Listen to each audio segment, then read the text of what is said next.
किसी भी अष्टमी तिथि को 12 महीने में शुक्ल पक्ष कृष्ण पक्ष की अष्टमी तिथि पड़ती है।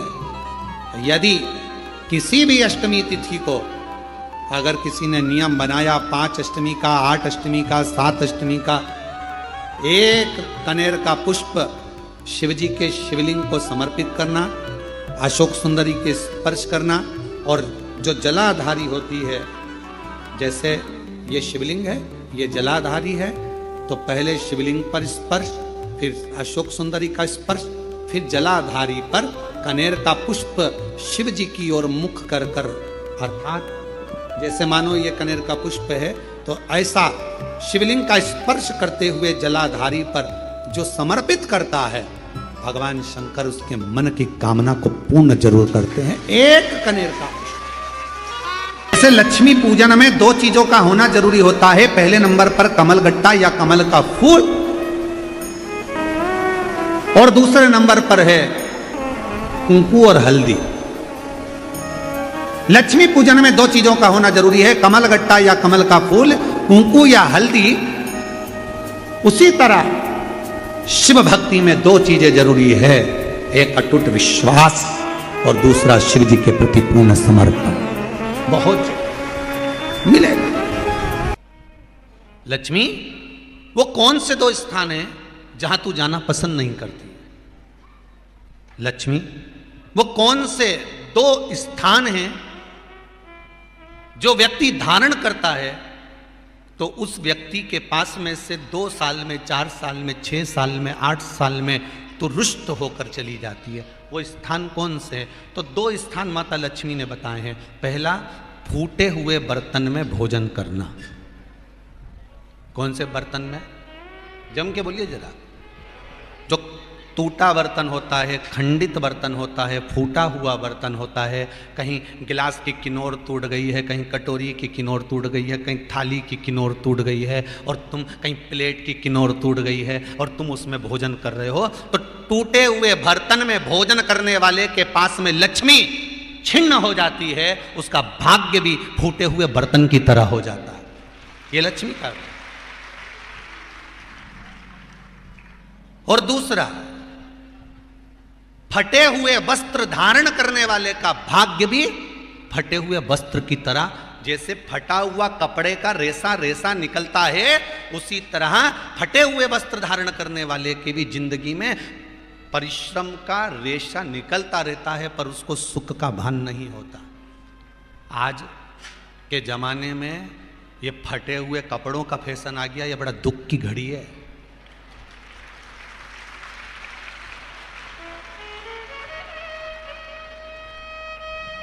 ये बड़ी दुख की घड़ी है महाराज, और लोग उसको फैशन समझ रहे हैं। पहले तो कम फटा होता था, पर आज के जमाने में तो इतना इतना फट गया, ऐसा लगता है कि दिवाली का बम चलाने गया था दीपावली पे और बम कपड़ों के बीच में से फट गया। इसलिए वो कपड़े कब पहनेंगे? तुमने अब पहन लिया। शास्त्र कह रहा है, लक्ष्मी कह रही है माता पार्वती को कि 2 जगह पर अगर ये 2 क्रम जिस जीव के होते हैं उसके पास में से लक्ष्मी 5 साल में, हम कई बार कहते हैं इन बच्चों को नहीं मालूम, इन नवयुवक लड़कों को नहीं मालूम, इन नवयुवक बेटियों को नहीं मालूम कि फटे हुए कपड़े पहनने का फल क्या है। आज नहीं, विवाह कर कर जब जाएगी तो मायके से जब ससुराल जाएगी, तूने कुंवारी अवस्था में तो खूब फटे हुए कपड़े पहन लिया ने, मम्मी मैं तो जीन्स लूंगी ने, ये लूंगी, तो खूब फटे हुए पहन, पर वहां जब जाएगी तब मालूम पड़ेगा कि रोना किसको कहते हैं। आज तो पहन लो। वो उसी में की बात है, कल वाली बात याद कर लो। अभी खाओगे तो कुछ दिन के बाद ब्लड बनेगा, और ब्लड बनेगा तब जाके ये शरीर में दौड़ेगा। आज की आज तुमने रोटी खाई तो क्या आज की आज ब्लड बन गया? जम के तो बोलो रे खरगोन वालों, नहीं बनाना। आज खाया है तो ब्लड 8 दिन में, 4 दिन में, 6 दिन में, 2 दिन में, 5 दिन में, 3 दिन में बनेगा। आज की आज ब्लड नहीं बनेगा। आज खाया तो 2 दिन में ब्लड तैयार होकर तुम्हारे शरीर में दौड़ेगा, शरीर में दौड़ेगा तो तुम्हारा शरीर भी चलेगा। उसी तरह तुमने अगर युवानी अवस्था में, कुंवारी अवस्था में ये फटे हुए कपड़े पहने हैं, तो जब तुम्हारी अवस्था बढ़ेगी ना, आज नहीं रोना पड़ रहा। आज के जमाने में तो फैशन है साहब, फैशन है तो आज पहन ले, बाद में रो ले, रो बाद में बैठ। नहीं, ताली बजाने से कुछ नहीं होगा री जीजियो। फालतू की बात है। आज यहां से जाते से ही अपने को एक ही काम करना, जितना फटा हुआ कपड़ा है इनके सबके पोछा लगा दो, बाल्टी में डुबाई डुबाई के। ये ताली बजाने से कुछ नहीं होगा। लोग तो कब से चिल्ला रहे हैं हम सुधरेंगे, जम के तो बोलो। गायत्री परिवार वाले रोज चिल्लाते हम सुधरेंगे, हम बदलेंगे। कब बदलोगे? जबरदस्ती का चिल्लाता फिरो हम बदलेंगे, हम बदलेंगे। काहे के बदले? तुमसे ज्यादा तो मेहंदी बदल गई, यहां थी।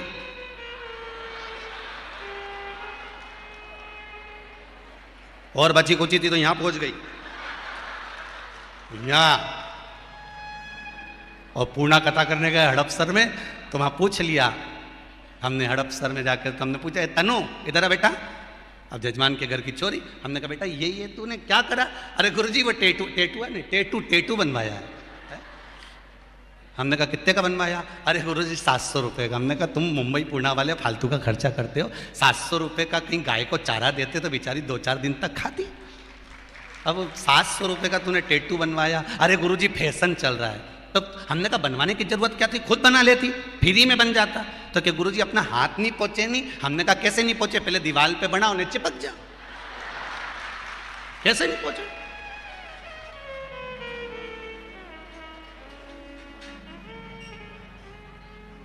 हम सुधरेंगे। अच्छे से तो अब तो तुम एक बार भी नहीं बोले। डाउन। हम सुधरेंगे, हम बदलेंगे। बस तो फिर आज बिल्कुल एकदम कि अब कुछ भी हो जाए, ये कितनी भी महंगी जीन्स हो पर फटी हुई नहीं पहनने दूंगी तो नहीं पहनने दूंगी, चाहे कुछ भी हो जाए। हम इतने अच्छे घर के लोग और ये फटा हुआ कपड़ा पहनेंगे? ये नंग से फट रही। और गजब की तो गजब की, अभी अभी दिवाली पे फैशन देखा, एक का तो पूरा पांव गायब हो गया, एक ही था। राम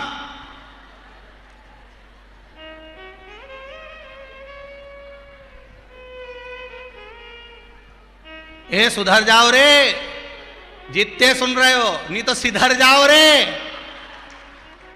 सुधरना जरूरी है।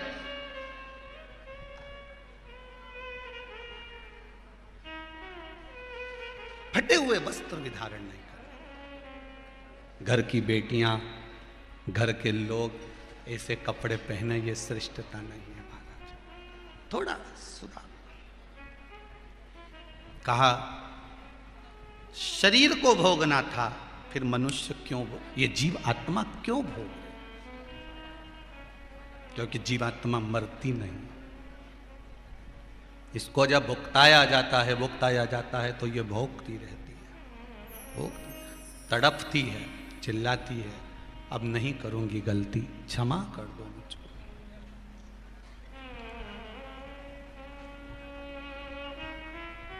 बहुत कहते। जो 18 प्रश्न थे उसमें एक प्रश्न है बहुत अच्छा। कल के 18 प्रश्न जो थे, 18 प्रश्न में तीसरे नंबर का प्रश्न है किसी भाई का, जिन्होंने 18 प्रश्न लिखे थे उसमें तीसरे नंबर का प्रश्न है, जरा ध्यान से देखिए। अच्छे लोगों के साथ ही बुरा क्यों होता है? 18 प्रश्न में से एक प्रश्न, तीसरे नंबर, अच्छे लोगों के साथ ही बुरा क्यों होता है? और अच्छे लोग इस संसार से जल्दी क्यों चले जाते हैं? उनके साथ बुरा क्यों हो रहा है? 18 प्रश्न में से एक प्रश्न, कल एक प्रश्न का उत्तर दिया था, आज एक प्रश्न अपन ने लिया कि अच्छे लोगों के साथ ही बुरा क्यों होता है। तो उसके लिए एक प्रसंग बड़ा सुंदर है, आप उसका स्मरण करिएगा। एक प्रसंग का साउंड अच्छा नहीं है परंतु वो एक प्रसंग का स्मरण करिएगा आप लोग साथ में।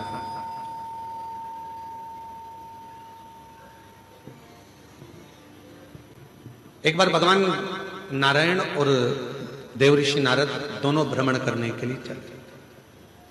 दोनों घूमने के लिए पृथ्वी पर आ गए और भ्रमण कर रहे थे मृत्युलोक में। घूमते घूमते घूमते घूमते एक सेठ जी के दरवाजे पर, और सेठ जी के दरवाजे पर दोनों ने ब्राह्मण का रूप रखा और ब्राह्मण का रूप रखकर देवऋषि नारद जी ने भगवान विष्णु जी से कहा कि मुझे बहुत तेज प्यास लग रही है, प्रभु चलो, बहुत पानी पीने का मन कर रहा है, चलो कहीं चलते हैं।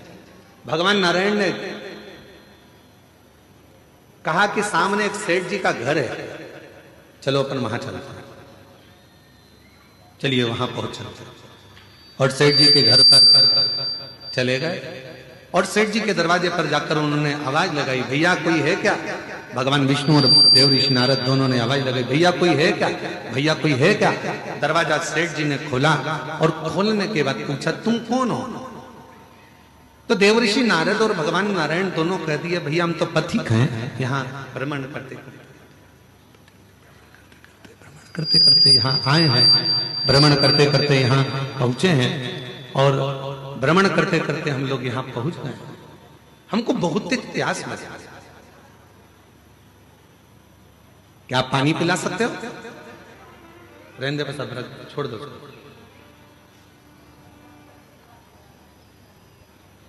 क्या आप हमें पानी पिला सकते हो? और इतने में सेठ जी बाहर आए, दरवाजा खोलकर कहा, नौकर समझ रखा है क्या? तुम्हारे पिताजी छोड़कर गए हैं क्या यहां पर किसी को पानी पिलाने के लिए? चलो निकलो यहां से। पानी पीने आए और सेठ जी ने धक्का मार दिया और दोनों को बाहर निकाल दिया। देवऋषि नारद ने भगवान विष्णु से कहा, इसको धन का अहंकार बहुत ज्यादा, श्राप दे दो इसको, ये पूरा बर्बाद हो जाए। इतने में भगवान विष्णु ने पलट कर दोनों हाथ ऊंचे कर कर कह दिया, भगवान करे तेरे घर में और लक्ष्मी बढ़ जाए, तेरे घर में और संपदा बढ़ जाए, तेरे घर में और धन बढ़ जाए। देवऋषि नारद को तो गुस्सा आ गया। नारद जी ने कहा, प्रभु कैसी बात करते हो, तुम्हें तो इसको श्राप देना चाहिए कि बर्बाद हो जाए और तुमने उसको आशीर्वाद दे दिया कि उसके घर में और धन आ जाए। कितना बेकार व्यक्ति, उसको और तुम वर देकर जा रहे हो। और आगे चले, नारद जी से भगवान ने कहा चलो और आगे चलते। और आगे गए तो एक बूढ़ी माँ का झोपड़ा था और बूढ़ी माँ के झोपड़ा, छोटा सा झोपड़ा था। दरवाजा बजाया, माँ प्यास लग रही, माँ पानी, माँ बहुत तेज प्यास लग रही है, पानी पीना। बूढ़ी माँ ने दरवाजा खोला, आसन बिछाया, बिठाया, अंदर से पानी लाकर पिलाया, फिर गई गिलास में गरम गरम दूध लाकर दोनों को दे दिया और कहा, लो बाबा दोनों दूध पियो फिर जाओ। और दोनों दूध पीकर जाने लगे। देवऋषि नारद जी ने कहा, देखो कितनी अच्छी माँ है, पानी भी पिलाया, आसन भी दिया, दूध भी पिलाया, प्रभु इसको वर दे दो।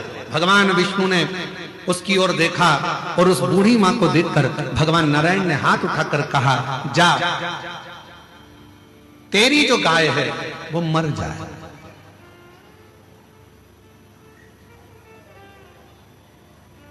जिस गाय का तूने दूध पिलाया, तेरे पास जो गाय है वो मर जाए। अब तो नारद जी को बहुत क्रोध आया। नारद जी ने कहा, वो सेठ जी ने धक्का मारकर निकाला, उससे कहा कि तेरा धन बढ़ जाए। और वो बेचारी ने पानी पिलाया, दूध पिलाया, आसन लगाया और तुम उससे कह रहे हो कि जिस गाय का दूध तुमने दूध पिया वो गाय ही मर जाए। भगवान नारद जी ने कहा कि मुझे तुम्हारा निर्णय अच्छा नहीं लगा, ये निर्णय मुझे स्वीकार नहीं है, मैं इस निर्णय से खुश नहीं हूं। तुमने ऐसा वर क्यों दे दिया और तुमने ऐसा श्राप क्यों दे दिया? उसने गलत क्या करा? वो तो अच्छी थी, व्यवहारिक थी, दूध भी पिलाया, पानी भी पिलाया, आसन भी लगाया, उसके बाद भी तुमने उसका बुरा कर दिया। तीसरे नंबर का प्रश्न है, किसी ने करा 18 प्रश्न में से तीसरा प्रश्न है कि अच्छा करने वाले के साथ बुरा क्यों होता है? उसका उत्तर इस कथा में है, इस कथा के संवाद में है। भगवान देवऋषि नारद ने भगवान विष्णु से कहा, तुमने ठीक नहीं करा, तुमने उसको, उसकी गाय बेचारी उसी के सहारा था और तुमने उसको मरने का कह दिया। मरने? हाँ, क्यों? भगवान कहने लगे, सुनो देवऋषि नारद, मैंने सेठ जी के यहां लक्ष्मी बढ़ने का वर इसलिए दिया क्योंकि सेठ धन के अहंकार में तुम्हें और मुझे धक्के मारकर निकाल दिया। सेठ के यहां लक्ष्मी बढ़ेगी और वो लक्ष्मी के लोभ में इतना पड़ा रहेगा, इतना पड़ा रहेगा उस माया के लोभ में कि मरने के बाद वो सांप बन जाएगा और उसी धन के आगे पीछे घूमता रहेगा सांप बनकर। और मैंने वो बूढ़ी माँ जो मेरा भजन करती है, पथिकों की सेवा करती है, उसको उसके घर की गाय को मरने का इसलिए कहा क्योंकि नारद वो बूढ़ी माँ कुछ दिन में मरने वाली है, उसकी उम्र पूरी हो गई, वो मरने वाली है, पर उसके घर में कोई नहीं है। वो दिन रात अपनी बुद्धि में उलझी रहती है कि मेरी गाय का क्या होगा, मेरी गाय का क्या होगा, मेरी गोमाता का क्या होगा, मैं मर जाऊंगी तो मेरी गाय कौन रखेगा, मेरी गाय को कौन पालेगा, इसको चारा कौन देगा, इसको पानी कौन देगा। इसलिए मैंने एक काम कर दिया कि उसको कह दिया कि तेरी गाय मर जाए, अर्थात इस बूढ़ी माँ ने हमें जल पिलाया, इस बूढ़ी माँ ने हमें दूध पिलाया, इस बूढ़ी माँ ने हमें आसन दिया, तो फर्ज मेरा है कि ये जब मरे तो इसकी बुद्धि में गाय ना रह जाए, नहीं तो मरने के समय पर जो याद रहता है उसी की योनि मिल जाती है, फिर वो उसमें भटकेगी, फिर 84 के चक्कर में पड़ेगी। और अगर वो गाय चली गई और उसकी बुद्धि में वो गाय नहीं रही और जब वो प्राण त्यागेगी तो वो मुझ में समा जाएगी, बैकुंठ आ जाएगी, फिर वो भटकेगी नहीं, फिर वो इधर उधर नहीं जाएगी। अब हमको लग रहा है कि भगवान ने हमारे साथ बुरा करा, लोग कहते हैं अच्छे लोगों के साथ बुरा क्यों होता है, पर याद रखना अच्छे के साथ बुरा इसलिए होता है कि भगवान उसको पकड़कर अपनी मंजिल तक ले जाना चाहता है, बुरा इसलिए हो रहा है कि भगवान उसको संभालना चाहता है, बुरा इसलिए हो रहा है क्योंकि वो उसको हाथ पकड़कर उसकी मंजिल तक पहुंचाना चाहता है। आप उसको समझते नहीं, बस अपनी बुद्धि से लगे और कह दिया बेचारा कितना अच्छा था, मंदिर जाता था, एक लोटा जल चढ़ाता था। कई लोग कहते अरे गुरुजी हम मंदिर गए, हमने भगवान को जल चढ़ाया, भगवान की सेवा करी, भगवान का स्मरण करा, उसके बाद मेरा एक्सीडेंट हुआ, मेरा हाथ टूट गया। अच्छा हुआ कि तूने जल चढ़ाया और हाथ टूटा, नहीं तो उस समय पर तो तेरे प्राण जाने का समय था। पर बड़े तलवार की नोक को भगवान ने सुई की नोक पर निकाल दिया और तेरे हाथ को तोड़कर उस समय की काल घटना को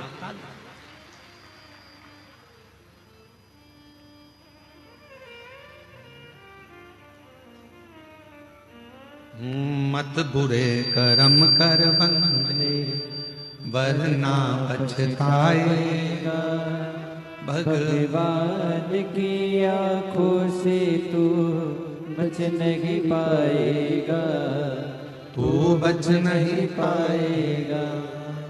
अरे ओ अज्ञानी मत कर नादानी, अरे ओ अज्ञानी मत कर नादानी, तेरे कर्म का फल भी तू ही पाएगा, जैसा किया तूने तेरे आगे आएगा।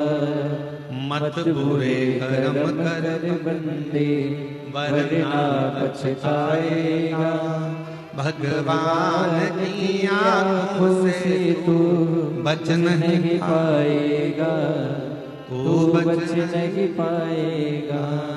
अरे ओ अज्ञानी मत कर नादानी। ये वो पवित्र धरा है। शिव महापुराण की कथा कहती है, शंकर भगवान का चरित्र कहता है, शिव तत्व कहता है।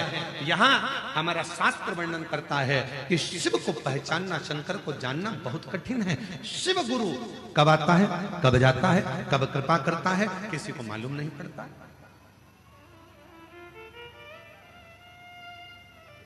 पूरे बस्तर वासियों को प्रसन्न होना चाहिए कि आपके नजदीक में इंद्रावती नदी है, वो नदी जहां पर भगवान देवाधिदेव महादेव स्वयं शिव गुरु बनकर इंद्र की धर्म पत्नी को, उसके पति को मार्ग प्रशस्त करते हैं, उसका पथ दिखाते हैं। इसलिए शायद इंद्रावती नदी का भी जो पत्थर है वो जल की धार से घिस घिस कर शिवलिंग की आकृति का हो जाता है। इसलिए